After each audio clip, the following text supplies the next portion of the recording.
Full screen. All right. Hi, we're the Mystic Moons, and we created GreenAI today. We're going to introduce you our model and our project.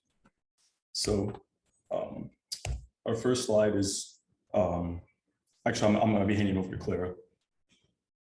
So why GreenAI? Why we decided on this project? So the very beginning of our first week, we started with thinking of some ideas of what we wanted to create a computer vision AI on. So we kind of went down the route of the medical field, thinking about disease detection or medication disposal algorithms. We eventually decided that since we are not doctors and we have very limited knowledge of the medical field, it probably wouldn't be very feasible to create a project based around that. So we decided on something that would be a lot more useful to everyone, a recycling algorithm. So this is useful to everyone, not just doctors, and it can help with the environment.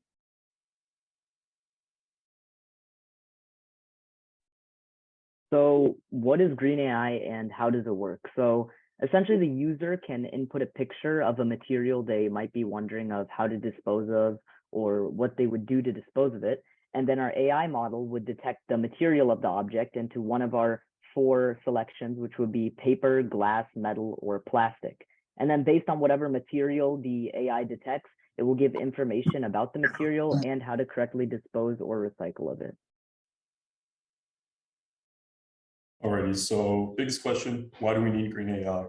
Because recycling is a major issue in the world today. You know, climate change, pollution, the oceans are filled with like tons of plastic, right? It's a big problem.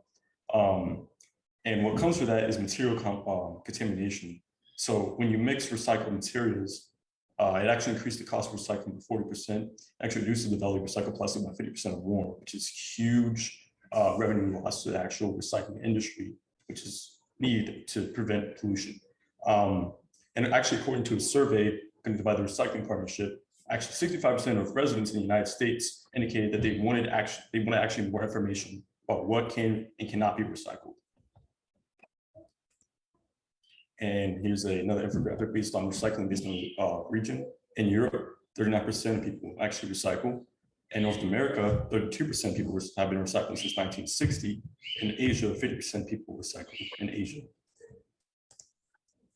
And for our actual our data set, so we actually collect our data from a combination of Hugging Face, RowFlow, the Universe, and SERP API and web scraping. To get on more of that, since most of the materials are very unique, and each of them have their own unique properties, we had to go to very many, lots of sources to actually fit our images for our data set. And we actually performed an annotation using RowFlow. And our data augmentation was done using RowFlow as well to increase the accuracy of our model. And our model training was done with RoboFlow and Yellow V5. And our web app backend was done with Python, Flask, RoboFlow, and RoboFlow API. My bad. And our front end was done with HTML, CSS, Bootstrap 5, ChatGPT. All right, so getting on to our trick. In a world plagued by pollution and environmental degradation, where nature is suffocating under the weight of our wasteful habits, a group of determined high school students and their mentor took a stand. Introducing Mystic Moons, GreenAI, revolutionizing recycling.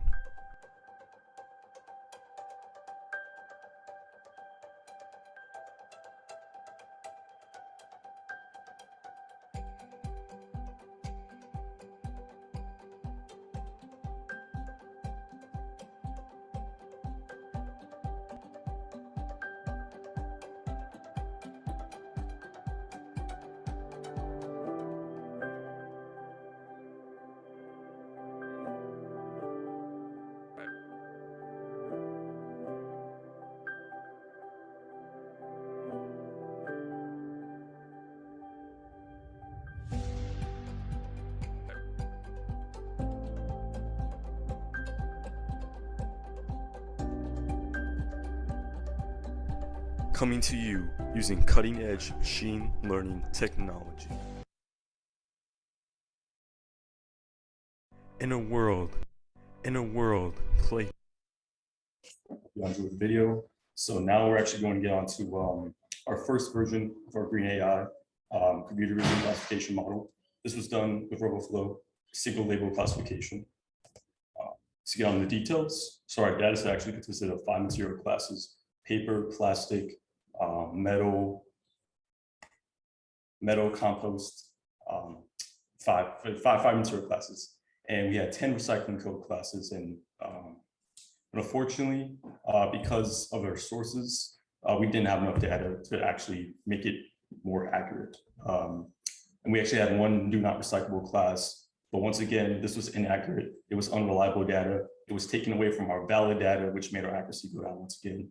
And our result was 94% accuracy and 26 training epochs. So we decided to evaluate, and our next model will consist of compile recycling codes into one class, removing our do not recycle data set, and improving our data augmentation. I'll be passing on to Rishi.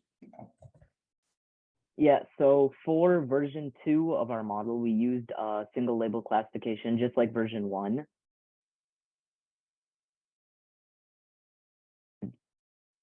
Yeah, and then some details about the model. It used the same 5 material classes as before, those being glass, metal, plastic, compost, and paper. And it had one recycling code class instead of having multiple, which solved any inaccuracies with the model. We also added more data augmentation steps, and this resulted in a 95.4% training accuracy, more than version 1, and only 12 training epochs compared to the 28 before. So after reevaluating again, we decided that in order to make our model more accurate, we could use bounding boxes. That way it would also give us access to live video feed input as well. So this is version 3 of our model, this time using object detection, so bounding boxes instead of the single label classification. We decided to create this model because from the very beginning, we had the idea to implement this as a live video feed model instead of just doing image detection. So we decided to start implementing this model, which I'll get into the details of it. So we had 6 classes. We removed the DNR data set. It wasn't very helpful at all. And we relabeled about 2.2 thousand images in our data set with using bounding boxes. We had over 300 images per class. But even though we had created this version for more accuracy, it only gave us about 63.3% average accuracy and took about 200 epochs of training, which was not very good compared to our previous models. So what went wrong with this model? Why was it so inaccurate? So first thing is not enough data. We realized that when we're doing object detection training through RoboFlow, we need at minimum 1,000 images per class, and we only had about 300 to 400 images per class, and we had poor bounding box precision. We couldn't spend any of the time from class time labeling these images because we had to work on the website. So all of this labeling and annotating was done after class. We were tired and there wasn't a lot of precision on these bounding boxes. So moving on, if we were wanting to still implement the live video detection and improving this version, we could use more precision, more data, and more precise images. So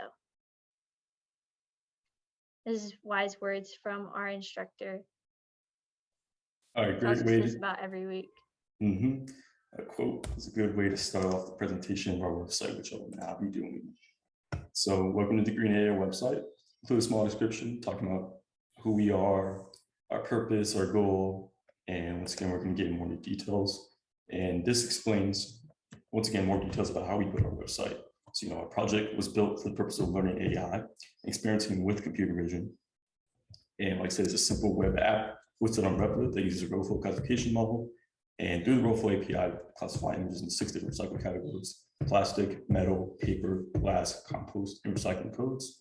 And the model was actually trained on 2,200 raw images of recycled material and strengthened with data augmentation, making our data set roughly 4,500 images. We trained our model with RoboFlow a program where users can organize and label data by annotating using bounding boxes. And the structure and backend of the web app is built using HTML, JavaScript, and Flask. And the visual elements in front of the website were built using Bootstrap 5 and CSS. We begin by utilizing a modified script from Surf API to scrape images from Google Images and to create our first data set. Because this didn't give the best data, we went to other platforms such as huggingface.co, Roflo.universe, collect better data with our model. We then use Roflo to classify the images in 6 categories once again. And after some data augmentation, we trained our model on RoboFlow. We see the model with the accuracy of 95.4%, which is what you can see when I actually demonstrate. And the trained model was hosted on RoboFlow, and the web app was built using Flask, using the model RoboFlow's inference APIs to make calls to the model. Now, talking about the context, one of the biggest motives behind our project, roughly 32% of Americans recycle daily since 1960. Only 9% of the world's materials are recycled. Despite the percentage increasing monthly, many citizens lack education about recycling, do not have access to recycling, and have a lack of concern. We took it upon ourselves to create a tool that makes recycling simple, a tool that can educate and empower communities to care for the environment. Now, instead of having to do research into the material of your waste, you can simply scan the object you wish to dispose of and get simple instructions on how to properly dispose of it. Once again, trailers here for the users.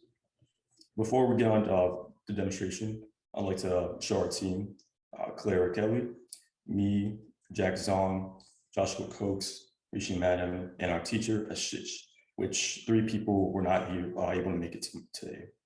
All right, now we can demonstrate my project, Start with plastic. Upload, takes a couple of seconds.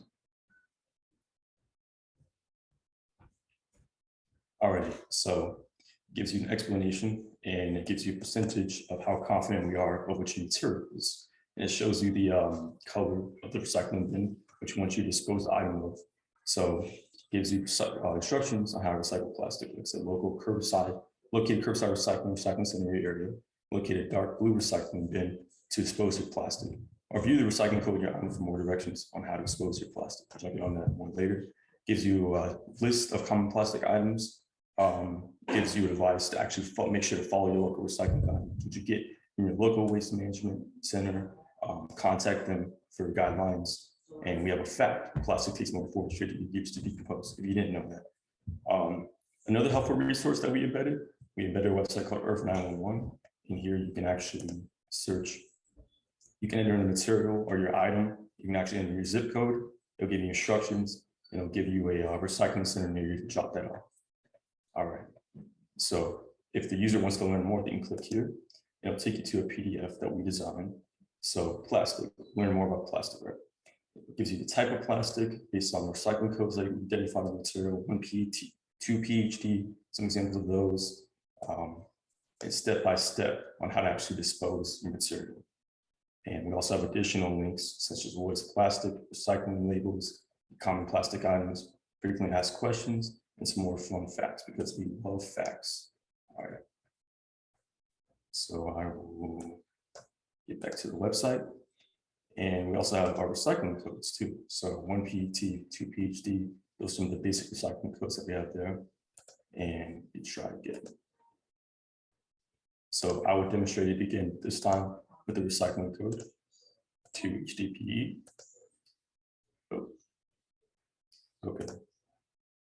Looks like we ran into an error. It's all right. Let's try one more time.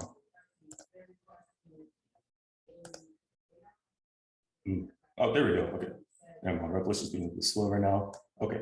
So this time we're talking about recycling codes. Once again, the confidence it tells you what your material is, and it tells you what you scan, what your recycling codes, your local recycling guidelines, fact, and more info, which once again, you can learn more about your recycling code. You click here, you can read through the plastic recycling codes, paper recycling codes, your metal recycling codes, and the glass recycling codes. All of these lead to a Wikipedia page where you can also see some more information about each of the recycling codes and examples of materials that are actually identified under those recycling codes. Highlight again, talk about recycling labels from how to recycle. We added direction to that. And this time the user can actually look through here and get a lot more information based on the material, how to dispose it from authorities. All right, so I'll get back to the slide. So I'll pass this on to Clara. So this is our social media. I created 3 social media accounts and a Google Gmail account for our project to help inform people about our project, what recycling is, what we stand for. If we don't put our project out there and let people know what we're working on, then they won't know about it. So we currently have 3 Instagram followers as of this morning. So if you want to go follow our social medias, we're posting about updates and resources for recycling. So some of our future plans would be, once again, try and train another version of the model using bounding boxes, but using those improved ideas and getting more images in our data set to have live object detection. We're also thinking about adding more materials such as hazardous waste, electronics, and more. Another idea we have is to add our documentation on our website about how we have come to this eventual stage in our process and everything else on the GreenAI website. And finally, we want to maybe possibly in the future build a mobile app, which is why people could just scan items on their phone, making it much easier to do stuff on the go, just look at an item, scan it, and then it'll give you the information you need. All right, thank you very much for paying attention to our slide. And if you have any questions, feel free to ask now.